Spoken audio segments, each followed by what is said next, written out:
당연히 이 일터에서는 임신한 여성의 값은 고려되지 않았던 거예요. 우린 다 그만두니까. 임신해서 배가 불렀으니까 찢어서 입고 다 가라. 그러고 나서 목에 좀 그러니까 나중에 큰 임신부용 방진복을 이렇게 입혀서 좀 편하지 않냐, 이제 좀 임신부용 방진복이 생겼다, 이렇게 얘기했던 부분들인데,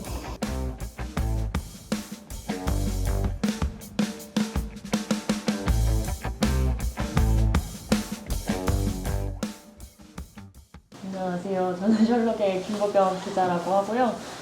이번에 제가 그 반도체 아이들의 가려진 슬픔이라는 기획을 했는데, 그 내용이 책으로 나와서 꼭 왔은 분들에게 작가님과 함께 소개를 시켜드리고 싶어서 이런 북클럽을 개최하게 됐습니다. 반갑습니다. 먼저 소개부터 하고 얘기를 계속 해볼게요. 작가 이정 작가님이시고요. 조승규 반올림 소속 노무사님이시고, 이강산 반올림 소속 활동가님이십니다. 네. 일단 희정 작가님 간단하게 자기 소개와 책 설명을 살짝 해주시면 좋을 것 같습니다. 네. 안녕하세요. 저는 기록노동자 희정이라고 하고요. 기록노동이라고 하면은 그냥 간단하게는 르포르타주도 잘 알려진 장르는 아닌데, 약간 다큐멘터리를 좀 떠올리시면 이해가 쉬우실 것 같아서 그런 장르의 글을 쓰는 사람이고, 주로 이제 사건을 겪는 사람들을 만나서 인터뷰하고 그들의 이야기를 좀 글로 쓰고 있습니다. 그래서 이번에는 문제를 문제로 만드는 사람들이라는 제목으로 이제 반올림에서 주로 그 활동을 해왔던 이세질환 직업병 문제를 기록했습니다. 네. 이 책을 쓰게 된 계기가 어떻게 됐는지 좀 설명을 해주시면 좋을 것 같아요. 제가 사람들이 너 어떻게 그렇게 아픈 사람들 취재를 담담하게 할 수 있어? 라고 하면 제가 나는 둔해서 괜찮아. 둔한 편이 원래 라고 했었는데, 사실 둔하면 둔한 대로 죄책감이 드는 거고, 예민하면 예민한 대로 힘든 장르라서 그렇게 했었는데, 그럼에도 불구하고 사실은 이 부채감의 여러 종류들을 해소하고 싶은 욕구가 있었는데, 글 쓰는 사람은 그 부채감도 글로 해소할 수밖에 없잖아요. 그래서 직업병 문제를 좀 제대로 이야기를 해보는 기회가 또 있어야 되지 않을까라는 생각도 동시에 했던 것 같아요. 그러면서 하지만 너무 어려운 작업이니까 정말 끌리는 작업이 아니고는 다시는 아픈 사람 얘기는 못 쓸 것 같아라고 했는데, 마침 반올림에서 얘기해 주신 부분들이 저한테는 굉장히 끌리는 작업이었고, 여성의 문제나 또 여성 노동의 문제, 그 여성 노동의 건강권 문제를 다루는 태도의 변화들, 그리고 가져가는 문제의식이라고 하는 것들이 굉장히 유의미하다라고 생각을 해서, 이렇게 단체가 10년을 활동하면서 자기 변화를 겪는 모습들에 대해서 다룰 수 있다면 그것도 되게 의미가 있겠다. 그래서 이거는 되게 끌리는 작업인 것 같다라고 하면서 작업을 수락하고 시작했던 것 같습니다. 사람들이 이거를 문제라고 인식조차 못하는 게 지금 문제인 거잖아요. 그거를 내 제목에 담고 싶었다라는 느낌이 저는 받았거든요. 그래서 저도 기사를 이제 쓰게 됐던 계기가 뱃속 태아에 대한 건강, 그게 또 산업재해일 수 있다라는 생각을 저도 단 한 번 못했었거든요. 작가님도 책에서 그런 부분에 대해서 좀 부채의식, 나도 계속 이거를 썼던 기록 노동자였는데 이 부분은 생각하지 못했다라는 좀 고백하는 대목이 있어서 전 그런 게 조금 인상 깊었거든요. 보이고 말해지지 않으면 놓치기 힘든 지점들이 분명히 존재를 하고, 그래서 나도 계속 놓치는구나. 내가 기록하는 안에서도 그 와중에서도 더 보이지 않는 사안들이 있는데, 더 말해지지 않는 사안들이 있는데 라면서 놓쳤구나, 또 놓쳤네 라고 하는 것들을 늘 깨닫는 과정인 것 같아요. 그리고 또 하나는 이게 단지 내가 시야가 좁았어, 내가 감수성이 없어서 만의 문제는 아니라 어떻게 보면 제도와 시스템의 문제이기도 한데, 뉴스에서 정말로 크게 반도체 직업병, 반도체 암, 반도체 백혈병이라는 문제를 떠들어댔을 때, 사실 제 지인 중에서도 삼성 내에서 일하고 있던 분들이 계시고 했을 때 그거 그렇게 문제라고 심각하게 여기는 사람들은 별로 없었거든요. 그랬을 때 10년이 지나고 나서 제가 이제 그 현장에서 일을 하시면서 산업재해 직업병 문제를 산재 신청을 하신 분한테 대체 당신은 그러면 이게 직업병이라는 걸 언제 인지했냐라고 물어봤을 때, 노조가 생기고 그 안에서 노조 게시판에 산재 신청이 가능합니다라는 문구가 써 붙었을 때 그때 이게 직업병일 수도 있겠구나라고 인지했다는 거예요. 그래서 해결 방안 또는 어떤 길이라는 게 보여야지 사람의 시야가 그쪽까지 가닿게 된다고 생각을 하거든요. 그래서 뭐가 보이고 또 무엇이 보이지 않고는 되게 시스템적인 문제다라는 얘기를 드리고 싶어요.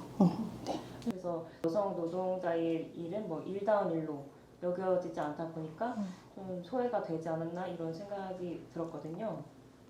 어떻게 생각하시는지. 네, 그렇다고 생각합니다. 아니요, 답변 드릴게요. 네네. 아까 너무 길게 얘기한 것 같아서. 같이 연결해서 말씀해 주신 것 같기는 해서. 네. 사실 일터가 사회적으로 지위가 낮은 성별이나 그 단지 성별의 문제가 아니라 책에 계속 계층과 지역 얘기도 계속 하려고 하는데 대체 이 오퍼레이터가 더 적은 임금을 받았어, 더 위험에 노출됐어, 막 이런 얘기를 할 때 이게 단지 여자라서 그랬어 많이 아니라 사실은 왜 서울권이 아닌 지역에서 뽑았어, 그리고 왜 어떤 특정 학력의 여성들을 뽑았어, 또는 뭐 이력서에 명명하진 않았어도 사실 이런 루트로 오게 된 여성들의 사회적 경제적인 자산 또는 계층, 계급이라는 것이 무엇이야 라는 얘기들을 계속 진행하고 있거든요. 그래서 어떤 성별 그리고 어떤 계층, 계급, 지역의 구성원들이라고 하는 이들에게 일터가 사과를 하겠냐라는 문제고, 그래서 그러한 일터가 그런 성별, 계층, 계급, 지역의 구성원들을 어떻게 활용하고 있는가의 문제로 사실 바라봐줘야 된다고 생각을 해요. 그런 차원에서 사과하지 않아도 되는 집단이 있었고 사과하지 않아도 되는 집단은 수치화해서 어떤 문제를 드러낼 필요가 없거든요. 그래서 여성 건강권의 문제들은 그런 식으로 계속 발굴되고 보여지지 않았다. 그래서 해결되지 않았다라고 생각이 듭니다. 이제 임신 노동자 쪽으로 조금 더 좁혀서 네네. 들어가 보면은 삼성에서는 그렇게 임신 노동자들을 위해서 뭐 배려를 해준다고 하면서 인부용 광진복을 만들어서 준다거나 그렇게 해서 막달까지 이제 일을 시켰던 사례들이 저희 책에도 나와 있잖아요. 저는 그걸 보면서 이제 회사가 임신 노동자들한테 얼마나 더 어디까지 잔인할 수 있을까 좀 이런 생각이 들었거든요. 작가님은 직접 이렇게 취재원들을 만나면서 이런 임신 노동자들의 그런 처우 이런 걸 보고 좀 어떤 생각이 들었을까 좀 궁금했습니다. 당연히 이 일터에서는 임신한 여성의 값은 고려되지 않았던 거예요. 다 그만두니까. 그래서 이상하게 버티는, 임신하고도 일을 하겠다고 버티는 여성들한테 사무직으로도 보내다가 근데 사무직 티오가 안 나니까 그러면 방진복 옆에 이렇게 임신해서 배가 불렀으니까 찢어서 입고 다 가라. 그래서 그러고 나서 이제 좀 그게 보기 좀 그러니까 나중에 큰 임신부용 방진복을 이렇게 입혀서 좀 편하지 않냐, 이제 좀 임신부용 방진복이 생겼다 이렇게 얘기했던 부분들인데 사실 그 당시에 더더욱 위험했을 거고 클린룸이 사실 그렇게 가서 웬만한 사람도 가서 병이 걸려 나온다라고 얘기하고 있던 시절에 임신한 여성을 그렇게 보낸다는 건 굉장히 잔혹한 일이었다고 생각을 하는데 이게 어떤 특정 기업이 악을 품고 진행했던 일이라기보다는 저는 필터에 임신한 여성이 들어올 자리가 있다라는 것들의 개념이 전혀 없던 시절이었다고 생각을 해요. 그럼 지금 시절은 달라졌냐라고 했을 때 저는 별로 달라진 건 없다고 생각을 하거든요. 그래서 그냥 사실 지하철 안에서 그 분홍색 자리, 임신부 자리라고 하는 것도 사실 출퇴근도 업무의 일환인데 임산부가 또는 임신부가 그 자리에 앉기까지도 굉장한 사회적인 투쟁들을 거쳐서 이루어진 거잖아요. 그랬을 때 그것이 이 사회가 단지 특정 기업이 아니라 기업 전반이, 그리고 이 사회가, 그리고 정부가, 그리고 이 공동체에 소속된 성원들이 어떤 임신한 여성이 일터에 나가서 일을 할 수 있는, 그래서 늘 출퇴근을 해야 되고 임신한 몸으로 사회생활을 할 수 있는 구성원이라고 하는 그것이 기본값이다라고 하는 것들을 이해하고 있는가라고 했을 때 저는 그런 이해가 점점 나아지고 있지만 사실 굉장히 없는 상태라고 생각을 하고, 사실 특정 몸에 대해서 사실 이 특정 몸이라는 건 굉장히 광범위한 거죠. 아주 건강한 성인 남성을 제외한 몸에 대해서는 이들이 겪을 수 있는 생애 주기에 대한 고려가 전혀 없는 일터라는 거고, 그랬을 때 그 일터들 속에서 사실 임신한 몸은 비용인 거죠. 추가 비용, 예외적인 몸인 거고, 사실 이건 임신한 여성만의 문제가 아니라 장애를 가진 몸, 질환을 가진 몸도 다 이런 식으로 추가 비용이 드는 되게, 그래서 기업 입장에서는 마음에 안 드는 몸, 꺼림직한 몸이 되어버려서 또 한편으로는 이 사회가 임신한 몸을 계속 예외적으로 취급하는 것들은 크게 변하지 않았다라고 생각을 하고 그래서 사실 지금도 반복하고 있는 얘기긴 한데 저는 처음에 이 책을 쓸 때 이 책이 삼성의 어떤 문제만을 다루는 책이 아니었으면 좋겠다. 그리고 반도체 기업의 문제만을 다루는 책이 아니었으면 좋겠다. 전자산업만의 문제가 아니었으면 좋겠다. 일하는 여성 전반에 대한 문제였으면 좋겠고 더 나아가서는 단지 여성만의 문제도 아니었으면 좋겠다. 아까 비용 처리 당하는 몸들에 대한 문제 그리고 지금은 비용 처리 당하지 않는 정상성이라고 불리는 몸에 대한 문제로 가서 일터에서 대체 누가 일할 수 있는가 우리는 어떤 일터여야 되는가라는 고민들을 답을 내지 못할지언정 여기서 시작했으면 좋겠다라는 생각들을 하면서 썼던 것 같아요. 이제 태아산재법, 뭐 건강손상 자녀, 좀 이 사안을 부르는 단어가 좀 용어가 좀 여러 가지인 것 같아요. 그래서 어쨌든 이거를 부르는 용어가 저는 중요하다고 보는데 작가님은 어떤 부름이 맞다고 보는지 궁금합니다.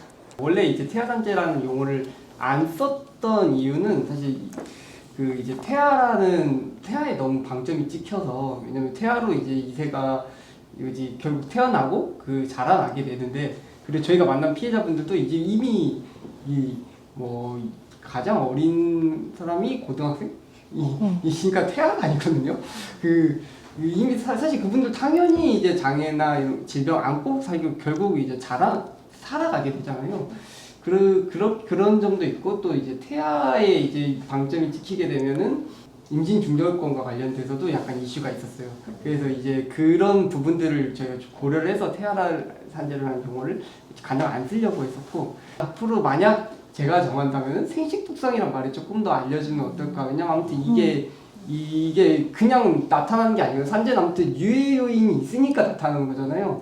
그래서 그 유해 요인이 있다. 그 유해는 이제 생식독성이라고는 말로 가장 많이 쓰는데 그래서 그런 유해성으로 좀 더 알려주면 좋지 않을까라는 생각이 들고. 네, 그래서 법안이 통과가 잘 되긴 했지만 앞서 말씀하신 대로 남성 노동자들의 자녀는 포함이 안 됐다거나 유해인자를 좁게 인정하는 뭐 시행령이 만들어진다 계속 문제는 사실 지속되고 있잖아요. 좀 이미 책이 나온 상황이긴 하지만 이 사안으로 쓴 작가님으로서 좀 어떤 생각을 하고 계신지. 사실 문제를 문제로 만드는 사람들이 아까 방금 얘기한 것처럼 그렇게 가진 애를 써서 만들면 만드는 일은 참 어렵고 망쳐버리는 일은 순식간이구나라는 생각들을 계속하면서 화가 나긴 했지만 한편으로는 또 저는 이게 연대자의 한계죠. 또 그 뒤에 저의 생활과 저의 다른 마감들이 있으면서 그것들을 많이 따라가지 못하고 있는 게 참 부끄럽습니다만 현실입니다. 그래서 이 문제는 반올림이 잘 얘기를 해주실 거라고 생각하면서 좀 이렇게 법안이 대체 어떻게 지금 되고 있는지 잘 얘기해 주세요.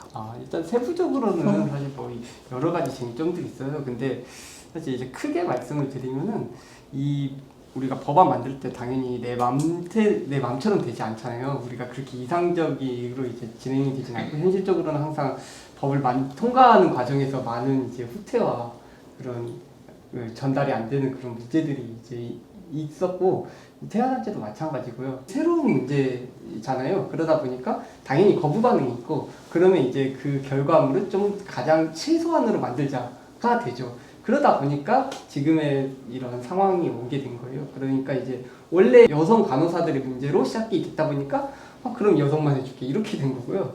그리고 보험급여도 처음에 이제 장애 쪽 장애를 가진 아이가 이제 이슈가 됐었기 때문에 그래 장애급여만 넣는다.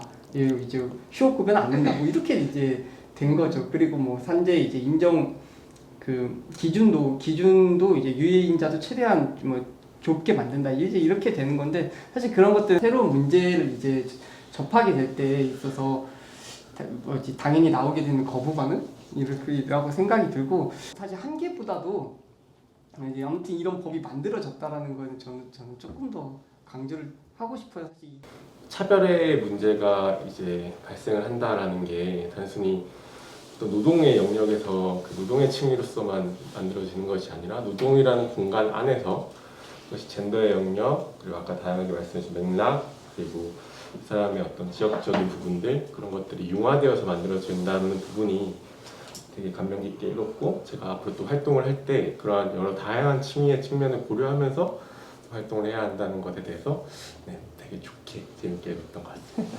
마지막으로 이제 주로 이 책에 대해서 이제 이야기를 많이 했으니까 좀 사실 작가님은 많은 책을 그동안 써오셨잖아요. 그래서 이 책 말고 혹시 저희 왓슨 분들한테 추천해주고 싶은 또 다른 책이 하나 있을까 싶어서요. 책 추천을 하고 마지막 인사를 해주시면 될 것 같습니다. 자기 책을 추천하는 저자라니. 하지만 가져왔죠. 저는 이제 사실 노동에 관련된 늑보를 주로 써왔는데 두 번째 글쓰기라는 책이 있어요. 근데 그거는 에세이집이거든요. 제가 처음으로 낸 에세이집이고 그런데 저의 기록 노동에 대한 에세이예요. 제가 어떤 생각으로 사람들을 만나고 쓸 때 무슨 고민들을 하면서 썼는지 그리고 사실 주요하게는 어떻게 실패했는지 인터뷰를 어떻게 망쳤는지 그 속에서 어떻게 다시 일어날 수 있는 동력을 뭘로 얻었는지를 쓴 책인데 이걸 추천드린 거는 사실 제가 누구를 만나서 어떤 얘기 듣고 뭘 깨달았다라는 얘기를 쓰는 내용이기 때문에 제가 만나온 인터뷰들이 두루두루 다 담겨있는 제가 뭐 성소수자나 아니면 직업병 질환자나 아니면 뭐 미량의 송전탑 같은 경우도 그렇고 뭐 어떤 싸우는 대부분 저는 이제 그 통칭해서 그냥 싸우는 사람들이라고 얘기하는데 그 싸우는 사람들에 대한 얘기를 두루 좀 담았던 책이기도 하고 또 한편으로는 아까 제가 맨 초반에 사람 다치고 일하다가 다치고 아프고 죽는 얘기를 쓰는 게 별로 쉽지가 않았다라고 했는데 사실 이 책 두 권 아까 노동자 쓰러지다랑 삼성이 버린 또 하나의 가족을 쓸 때까지만 해도 제가 힘든지 안 힘든지를 전혀 감각하지 못했거든요.